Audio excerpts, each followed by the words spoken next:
So when they get to Taif, they meet one of the chiefs of Bani Thaqif. His name is Mas'ud. And Mas'ud says to them, ours is not the temple that you want. The temple that you want is down in the plains in a city called Mecca. That's where you want to go. And I'm at your service, and I'm going to send you a guide who shall take you there. The name of that guide was Abu Raghal. Abu Raghal took them part way to a place called Mughammis, where he passed away. Now the Arabs, to this day, there's a saying that they know where the grave is and they stone it. So Abrahah basically sends one of his generals down towards Mecca, and on the outskirts of Mecca, you normally have sheep, shepherds and camels that are being tended for the day. Now Abu Mutallib had 200 camels that were there as well, and this particular general raids and takes those camels back to his camp, back to the camp of Abrahah. Now he also, Abrahah sends another general towards Mecca, and they go and inquire as to who is the chief.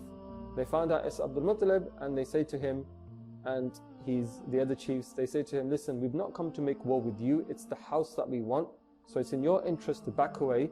If you give us trouble, we'll make war with you, but if you back away and let us do what we've come to do, we'll do what we've come to do, and we're going to go back, right? So the choice is yours. So Abdul Muttalib held a council in Dar al-Nidwa, and it was decided that it was not in their interests to fight an imperial army.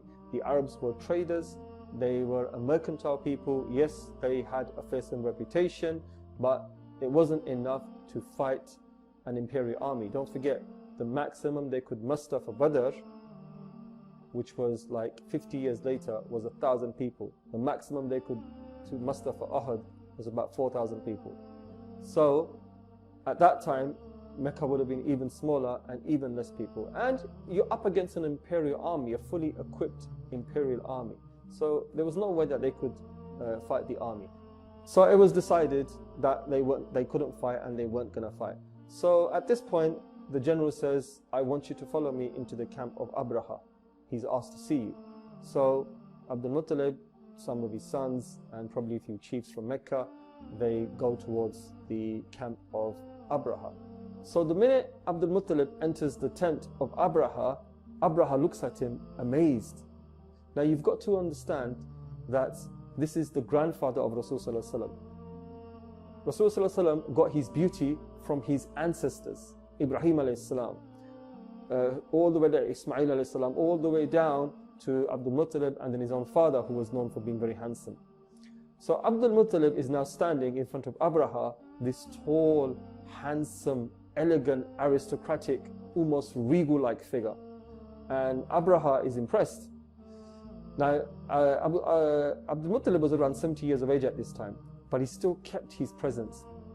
Abrahah didn't want him to sit on the floor while he himself sat on his throne. So it wouldn't have been wise for him to say, come and sit next to me on my throne. The courtiers would have raised a few eyebrows. So he himself sat down on the floor, on the carpet, next to Abdul Muttalib, to the chagrin of the courtiers, no doubt. And he says, how can I help you? What can I do for you? Abdul Muttalib said to him, there's 200 camels of mine that you've taken. I want them back. At this, Abrahah was a bit taken aback. He was like, when you first came in, he goes, I was very impressed by your persona and your presence. He goes, now that you've said this to me, he goes, you've dropped in my estimation.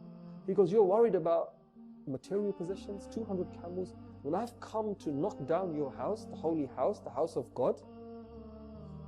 Abdul Muttalib said to him, I am the Lord of those camels, and I want my camels back. The house has its own Lord who shall take care of it. Give me my camels back, and let the Lord of the house take care of his house.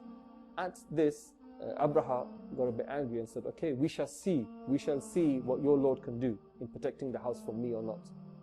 Abdul Muttalib calmly says to him, do what you have to do, and we'll see what happens.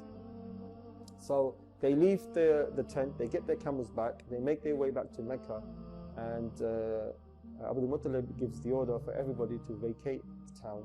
Men, women and children, the elderly, everybody vacate the town, lest you be harmed by any of the soldiers as they enter, and go up towards the hills, because Mecca is surrounded by a ring of small mountains. So they decide to wait it out and see what Abrahah will do.